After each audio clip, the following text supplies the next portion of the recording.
Everyone, हम class 12 maths का एक ये काफ़ी इंपॉर्टेंट क्वेश्चन डिस्कस करते हैं। ठीक है ना। ये मैट्रिक्स चैप्टर से ये क्वेश्चन बिलोंग करता है और इस तरह के क्वेश्चंस आने के चांस काफ़ी होते हैं। और इवन ये मैट्रिक्स और डिटर्मिनेंट्स वाले जो यूनिट है ना, ये सबसे इजी और स्कोरिंग यूनिट है।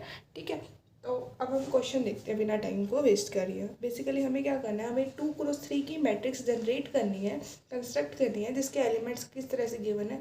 A I J is equal to I minus 2j का होल स्क्वायर डिवाइडेड बाय में 2। तो बेसिकली एक बार थोड़ा सा मैं आपको आइडिया भी देती हूँ मैट्रिक्स के बारे में, इनकेस आपको बिल्कुल कुछ नहीं पता तो।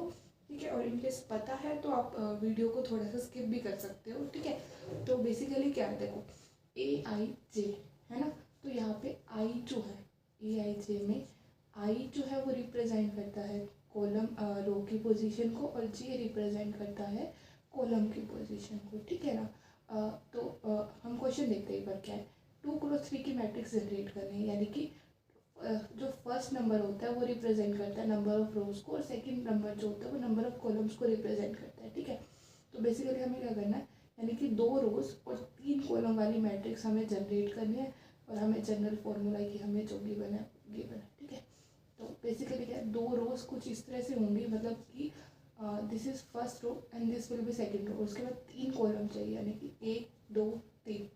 ठीक है, तो ये क्या होगा, A11। ठीक है, मतलब फर्स्ट वन जो है वो रो को रिप्रेजेंट कर रहा है, यानी कि फर्स्ट रो है, एंड सेकंड वन जो है वो कॉलम को रिप्रेजेंट कर रहा है, यानी कि फर्स्ट कॉलम है। उसके बाद A12 यहाँ पे क्या है, वन जो है इसको रिप्रेजेंट कर रहा है रो को, और second column. Similarly this will B 1 3। I think ये वाला पॉइंट आपको क्लियर होगा। मैं राइटिंग इतने साफ नहीं है, मैं कोशिश करूँगी कि इतना साफ लिख सकूँ कि आपको समझ आ जाए। This is A22 and this is A23। अब बेसिकली हमें जनरल आइडिया तो हो गया कि मैंने मैट्रिक्स दिखेगी कैसे। ठीक है, अब ये बहुत इजी क्वेश्चन है, धक्के से ये मेरे ख्याल से वेरी शॉर्ट में काफ़ी बार आ जाता है। ये NCERT एग्जाम्पलर का क्वेश्चन है। तो ठीक है ना, तो क्या होगा कि ना मतलब जस्ट हमें ये A11 A12 A13 इन सब की वैल्यूज़ निकालनी। ठीक है, तो A11 यहाँ पे ये चीज़ आई को रिप्रेजेंट करती है, एंड सेकंड वन जो है वो जी को रिप्रेजेंट करता है, यानी कि पुट कर दो यहाँ पे 1 माइनस में 2 टाइम्स ऑफ 1 का होल स्क्वायर डिवाइडेड बाय में 2 है ना। तो दिस विल बी 1 माइनस 2 -1, और -1 का square will be 1 1 divided by में 2। सिमिलरली नेक्स्ट इज A12, तो दैट विल बी 1 माइनस में 2 टाइम्स ऑफ 2 का स्क्वायर डिवाइडेड बाय में 2। ठीक है ना, तो 4 माइनस 1 दैट विल बी -3, यानी कि 1 माइनस में 4 होगा। ठीक है ना, तो दैट विल बी -3, और -3 का स्क्वायर विल बी 9 9 बाय में 2। ठीक है ना, आई थिंक इतना तो हो जाएगा आपसे। 1 3 क्या होगा, 1 माइनस में 2 टाइम्स ऑफ 3 का होल स्क्वायर डिवाइडेड बाय में 2। दिस विल बी 2 3 6 यानी कि 25 बाय में 2।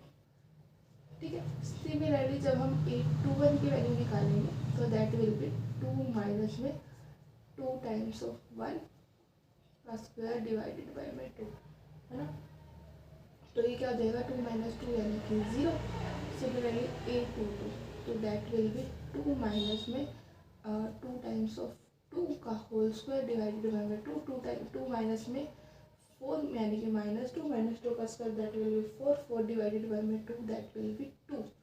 ठीक है, तो और सिमिलरली जब हम A23 निकालेंगे तो दैट विल बी 1 माइनस में 2 टाइम्स ऑफ 3 का स्क्वायर डिवाइडेड बाय में 2, है ना। दैट विल बी क्या होगा, सॉरी यहाँ पे 2 आएगा क्योंकि J है ना, और यहाँ पे J की वैल्यू क्या है 2, तो 2 माइनस में 6 2 माइनस में 6 यानी कि 4 -4, और -4 का square will be 16 divided by में 2 विल बी 8। आई होप आपका अगर कोई डाउट है तो क्लियर हो गया होगा। वैसे तो काफ़ी इजी क्वेश्चन है। अब हम क्या करेंगे, so the required matrix is, ये लाइन आप लिख लेना, मतलब कंप्लीट, जैसे मैंने रिक्वायर्ड को शॉर्ट में लिखा है वैसे एग्जाम में मत लिखना। तो A11 क्या होगा, 1/2। नेक्स्ट इज A12 आएगा, और A12 की वैल्यू मैंने क्या निकाली है, 9/2। ठीक है, A13 आएगा, A13 की वैल्यू मैंने क्या निकाली है, 25/2। A21 आएगा, A21 की वैल्यू क्या है, 0। A22 आएगा, उसकी वैल्यू क्या है, 2, और next is 8। I hope doubt clear होएगा और मैंने आपका टाइम वेस्ट ना किया हो, आपका जो डाउट था वो क्लियर हो गया। Thank you so much for watching my video. Thank you so much. अगर कोई डाउट हो आपका किसी पर्टिकुलर क्वेश्चन में तो आप कमेंट कर देना। I will try to clear that doubt. Thank you.